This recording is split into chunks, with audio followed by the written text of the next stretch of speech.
Грациозност, елеганција, убавина. Таа е една совршеност на сцената, а толку природна и едноставна приватно. Од каде потекнува желбата да стане балерина? Како е да се игра неуморно и на 44 години? За настапите дома и на секаде во странство, од Шпанија и Италија, преку Јапонија, Тајван, се до Мексико и понатаму. За извонредноста во главните улоги, за повредите, истакнатото искуство со работата во Виенската опера и Националниот театар во Висбаден. Прима балерина, првенка на НОП, актуелен уметнички раководител на балетот. Балетската представа Мадам Бовери ќе ја запечати 25 годишната кариера на Марија Кичевска-Шокаревска.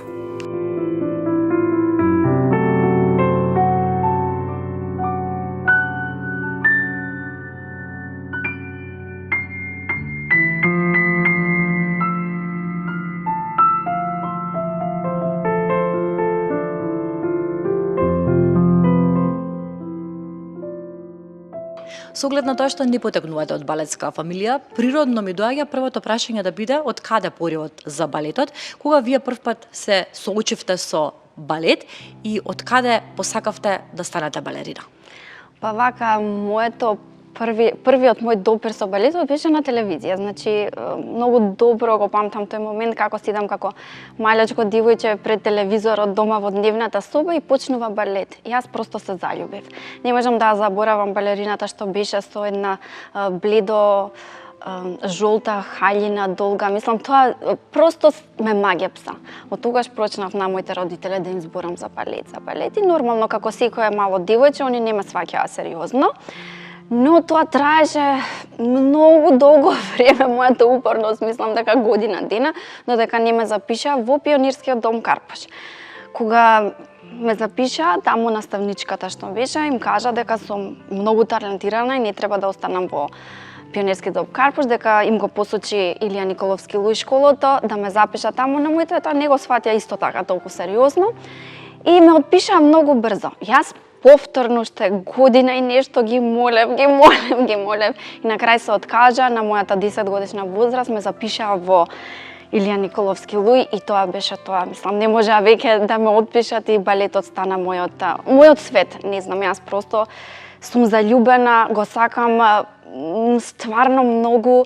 Никогаш не мислев дека тоа треба да е професија или тоа, знаете, тоа природно си дојде потоа, значи со текот на годините, преку школа, па преку театари и уште некако не го сваќам како работа моја, уште ми е тоа една голема љубов. Се сеќавате ли како изгледаат тие ваши почетоци, кога одевте на проби, редовноста? Може ли да се присетите на тоа? Нормално во основното училиште, значи јас почнав на 10, значи професионално, нели во професионалната школа. После школа, како ме зима, ја учев во Кочорацин наводно, ме носеа до дома, мајка ми ги редеше книгите да видиме што све имаме и татко ми после ме носеше во училиштето, значи на саат и пол не траеше тренингот, часот, балетскиот час и после ме зима и тоа беше секој ден, кога ќе дојдеа концерти беше и сабота, значи они сватија колку е тоа голем влог на едно дете, мислам, татко ми ме разнесуваше, мајка ми учеше све со мене кога бев многу изморена, памтам дека она ми чита, јас слушам, климам со глава, мислам, сватија дека тоа е мојата насока која сакам да ја одам во мојот живот, дека не е само еден детски сон. Нормално наставничките исто тогаш им кажа колку сум талентирана, дека имам предиспозиција за првенка и све тоа одма се гледа уште кога сте мал. И нормално поддршката била секогаш, мислам, огромна. Никогаш во мојот живот не ме буткале они како мораш. Дури мислам дека мајка ми многу често ми кажуваше: Марија, ова е премногу голема жртва. Немој толку да вежбаш, немој ова, ама мислам, за мене беше животот во сала. Неколку месеци сте дел од Париската опера додека сте средношколка. Тоа е Да, точно додека бев во школа, аплицирав за школото тамо во Париска опера, ме примија и некои 4 месеци мислев дека го посетував, после тоа си се вратив, си го завршив тука школото. Се вработив во тогаш Македонски народен театар беше, сега е Национална опера и балет. И за многу кратко, некои 3 години, отидов за Германија. Значи добив договор и некои 8 години ја напуштив државата. Живеевте своевремено и во Германија, а живеевте своевремено и во Австрија. Да. Живеев 5 години, работев во Националниот театар во Висбаден. Значи тоа е исто класична компанија, каде што се здобив со огромно знаење и огромен напредок на секаков, од технички, од секаков, како уметник. После тоа бев на такмичења на светот, што се интернационални, најважните, најсилните такмичења, каде што имам доста и награди, и после тоа заминав за Виенската опера. Таму работев уште 3 години и ме повикаа затоа што им треба првенци овде и искрено мислев и ради моите, и ради фамилијата, еве толку години надвор, да се вратам да видам и мислев дека ќе останам најмногу 1 година. И ќе се вратам во Германија, планирав, ама некако си останав, да. Се каете затоа што се вративте? Па, не би рекла се ками. На моменти искрено некои работи точно ми сметале во нашата држава, мислам, општо во театарот. Некои нереди, некои овакво што ги нема надвор во Европа, затоа е све. Мислам како сад, мислам Германија и Австрија, мислам ги знаеме првен као земи, а не да збориме за национални театри каде што све функционира до перфекција. Кај нас малце уште ни фали да го достигнеме тој степен, се надевам дека еден ден ќе го достигнеме, но нормално дека после толку време ми сметаа некои работи, но имаме, мислам, стварно еден преубав театар со убава публика која сака класичен балет, ги имаме сите услови тука што ни треба, значи овие сали големи, голема сцена, значи прекрасни костими, прекрасни представи, ние можеме да се пофалиме со најтешките представи што ги имаат најголемите театри во светот. Тоа се класичните како Лебедово езеро, нели Ремонди, Жизели, Заспани убавици, и тоа е едно огромно богатство што го имаме, но некогаш не знаеме да си го оцениме и да го... Посебно ние што сме една мала држава, мислам, како Германија, ќе кажете нормално дека ги имаме, и ние сме, и ние све имаме, и треба да почитуваме тоа што го имаме. Ако треба да издвоите 3 лични достигнувања за овие 25 години, верувам дека ќе ви биде тешко, но ќе ве замолам дали може да направите таков исклучок сега и да издвоите 3 работи, 3 ваши лични достигнувања од вашата кариера. Па вака 3. Можам да си вака како нешто што ми останало како многу во мојата како трага од балетот е мојата работа во Германија на Заспаната убавица. Јас работев со, мислам, врвен уметник, тоа беше жена која има играно со Нуреев и баш на Заспана убавица, она ми пренесуваше, така е тоа е на моја работа која секогаш ќе ми остане стварно многу мила, драга, така при срце да кажам. Да ти раскажуваат, јас бев 23 години, така нешто 24, да ви раскажуваат за една таква легенда како што е Нуреев, што правил на проби, како правил на проби. Мислам, тоа е, стварно за еден млад уметник кој не е ни од таа земја што доаѓа, беше стварно едно искуство што ќе го памтам, да кажам, целиот мој живот. Друго искуство исто така, кога бев 15 години, отидов на еден од најтешките надпревари во светот, тоа беше Варна. Тоа е надпревар каде што сите големи звезди во светот си имаат надпреварувано, имаат медали. Значи сцена, вака кога ќе ги видите, секогаш викавме тие се тие даски, затоа што таа сцена се разликува од сите затоа што не се игра на ваков линолеум, него се игра на даски, е многу специфична, е отворена сцена со зеленило, околу вас мислам една преубава. Значи, мислам дека нема балетски уметник кој ќе ја види таа сцена, точно знае за која сцена се работи. И сите огромни звезди биле таму и многу едно големо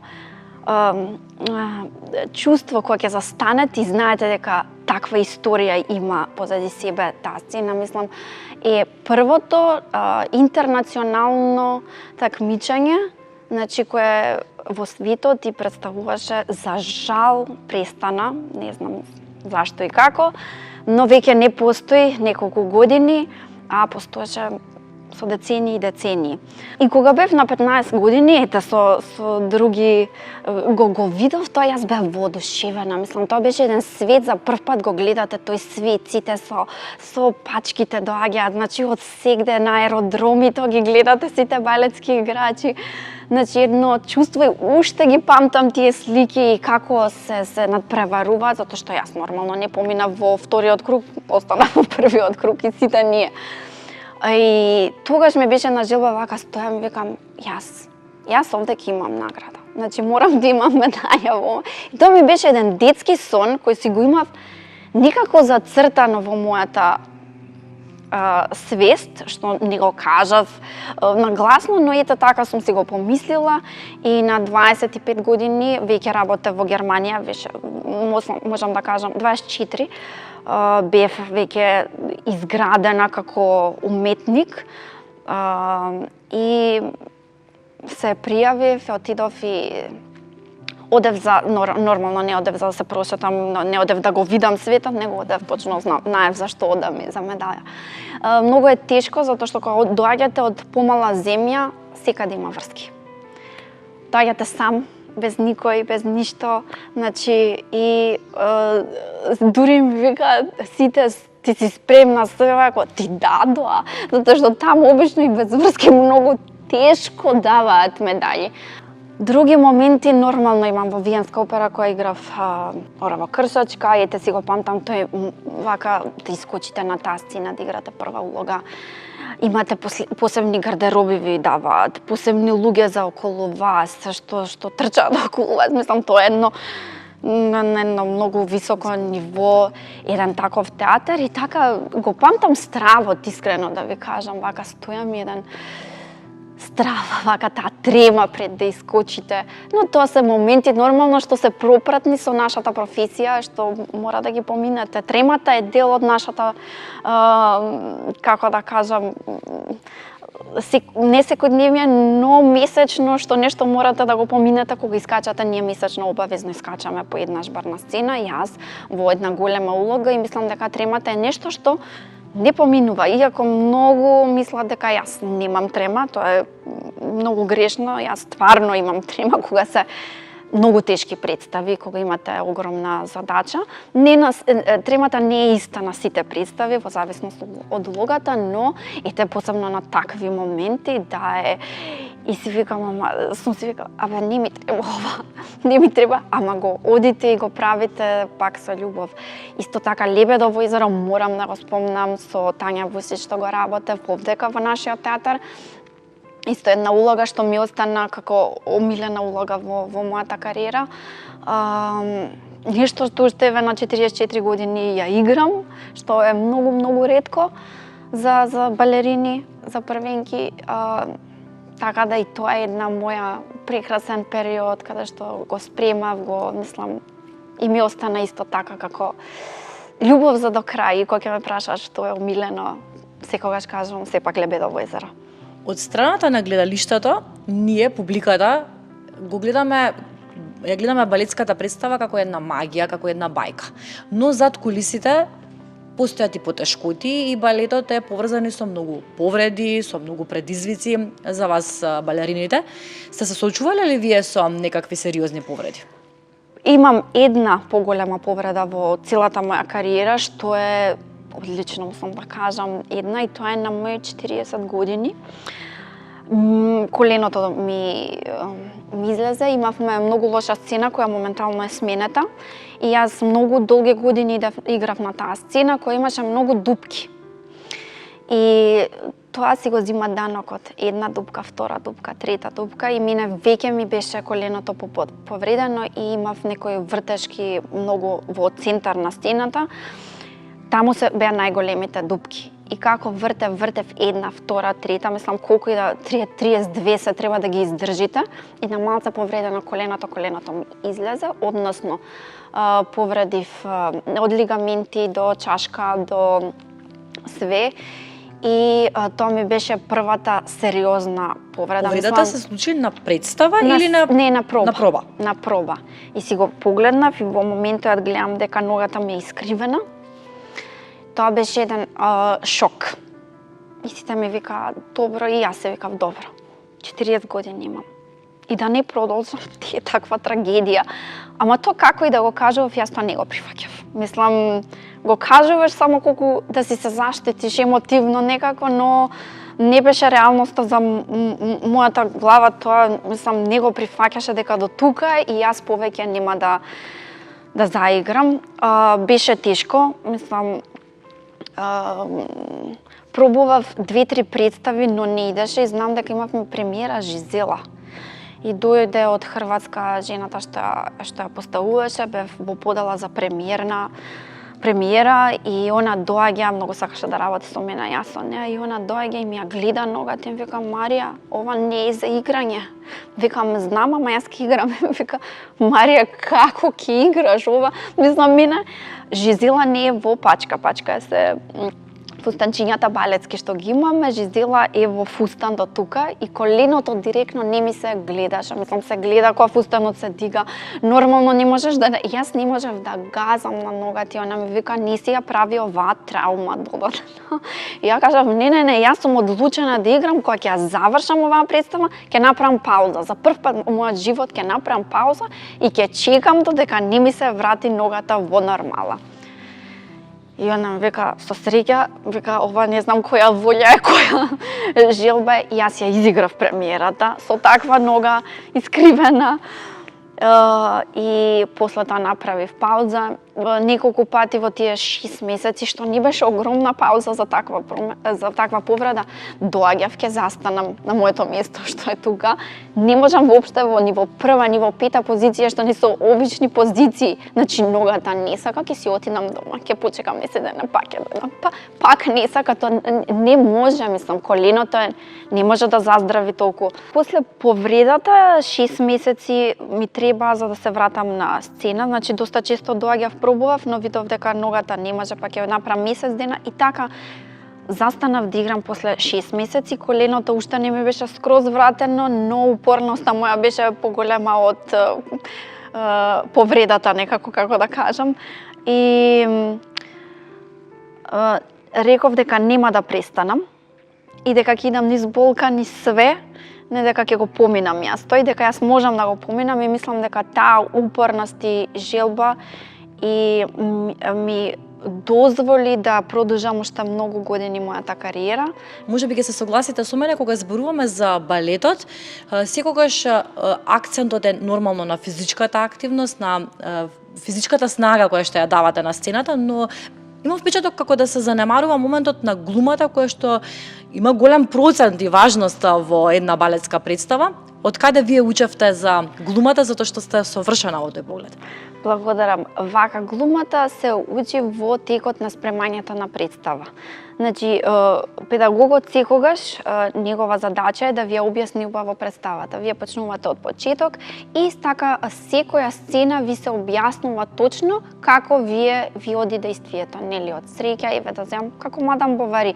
На Мадам Бовари више ја имам големо искуство, но да земам како пример од среќа до нели депресија, ваму да се како иде во секоја сцена, што чувствувате и така ја развивате улогата, значи до кој степен треба да дојде она.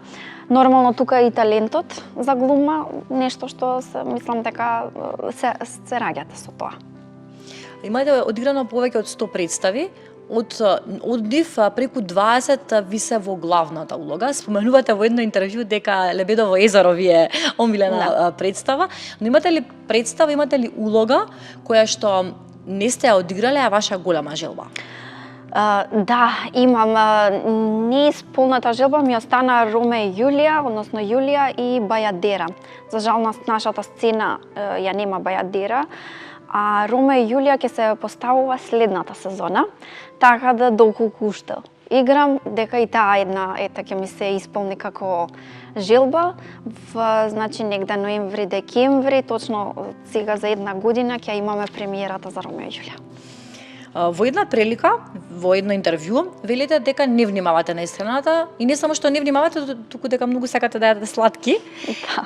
Секој би се изненадил и би се зачудил гледајќи ве колку имате совршена фигура, па ќе ни откриете ли на кој начин? Претпоставам дека е можеби генетика тука замешана можда во вашиот изглед, но како ја одржувате линијата? На кој начин? Дали имате повеќе физичка активност? Со што друго се занимавате освен со балет? Можеби теретански вежби? Што друго правите? Движење? Апсолутно ништо. Не, јас не вежбам ништо освен балет, вежбам од прилика 3 сати дневно. Значи тоа се напорни 3 сати, без да кажам престан. И ми се доволно. Јадам све што сакам, секогаш сум јадела све што сакам, иако сите мислат дека... Не, тие што ме знаат овде сите знаат дека јас доаѓам со бајле со чоколади, мене тоа ми е доручек од сникерси, твиксови, и додека одам во сала јас доручкувам тој доручек, ако може да се нарече. Никогаш не сум имала проблем со килажата, едноставно, не знам, многу е добро затоа што за нашата професија, затоа што сум видела многу луѓе кои мораат многу да пазат и викаат секое залче што ќе го каснеме на нас се познава. Јас немам таков воопште проблем, јадам едноставно све што сакам, колку сакам, дури на моменти, еве во моментов, баш са Бајлево ми кажа, а леле Марија здебели се малце. Значи стави бар 1 кило, викам да, знам, да, ќе пробам да се здебелам. Може ли да ве запознаеме малку и приватно? Која сте вие надвор од балетот? Што правите во вашето секојдневие?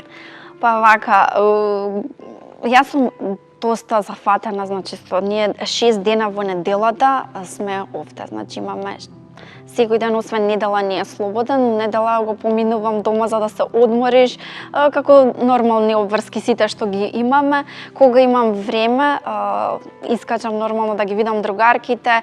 Куќето е многу голем дел од мојот живот, имам куќе кој го обожавам, го сакам највише на светот. Значи, него му го посветувам, значи цело време што ми е останато.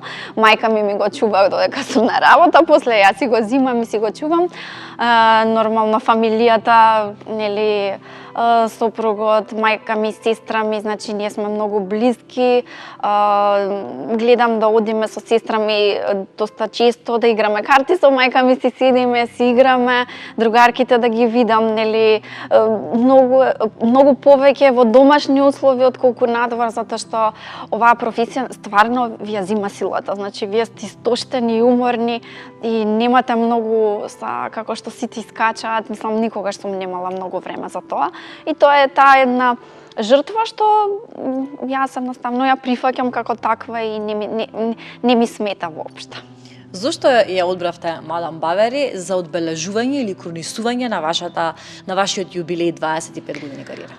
Вака, тоа не беше воопште лесно. Имав, мислам дека неколку години ја бирав. Значи не беше ете тоа и тоа е тоа. Не, многу наслови сменив во бирањето, значи од Онегин, Манони, многу наслови кои исто и Роме Јулија го размислував како опција, нели, што ми е неизиграна. Но сакав да биде наслов што е женската улога. Имаше некако што има драмска улога, затоа што кога сте веќе во подосна во кариерата, драмските моменти више многу природно ви доаѓаат. Значи, дури гледав едно интервју, нешто збора, као еве пример Роме и Јулија, подобри се постарите играчи, значи поискусните играчи отколку помладите играчи. Тоа е некое природен процес што доаѓа, нели, глумата се гради и вие сте доста послободни на сцена и многу ми беше важно да не биде класична представа кај што јас ќе застанам и ќе вртам пируети или нешто што веќе сте се докажале, сте го поминале, него да има све. Нормално техниката, затоа што сум уште во супер форма, да ја покажам нормално и да се креира на мене. Значи, не нешто што е веќе креирано, него да биде за мене креирано, за моите способности, јас како чувствувам и така гледавме многу книги, многу филмови, значи тоа беше еден огромен процес, дури многу тешко ми беше да одберам и на крај мислам дека ја погодив, ми беше една совршена улога, каде што сите компоненти можеше да бидат ставени. Колку сте слични со Ема Бовери вие? Дали можете да најдете некакви сличности во карактерните особини? Па, не би рекла дека има многу сличности со неа. Она сепак е доста и депресивна, тоа воопште не е мојот карактер, што и да се случи некако јас го поминувам све некако полесно и таа депресивна нота јас воопште никогаш сум ја немала, се надевам никогаш нема да ја имам. Сличноста со неа ми е љубовта кон убавите нешта што ги има она.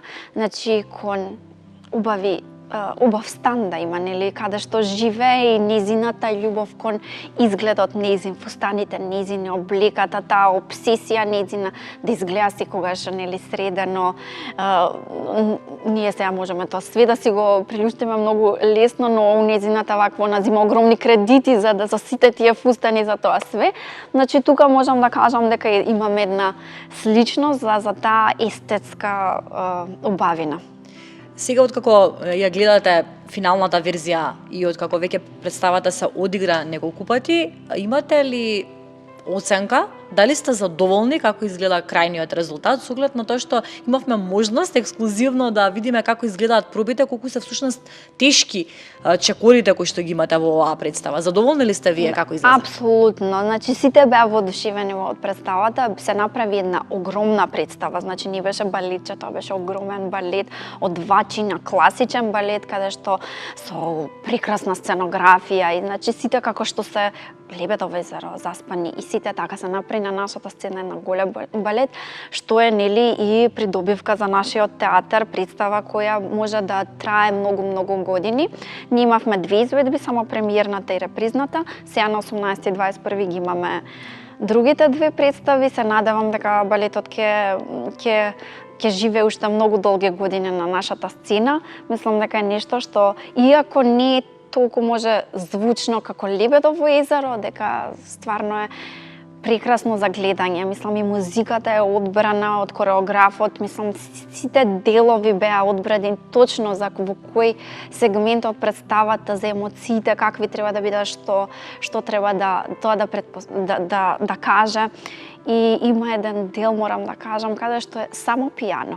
Значи еден дел каде што оркестарот престанува и се свири само на пијано.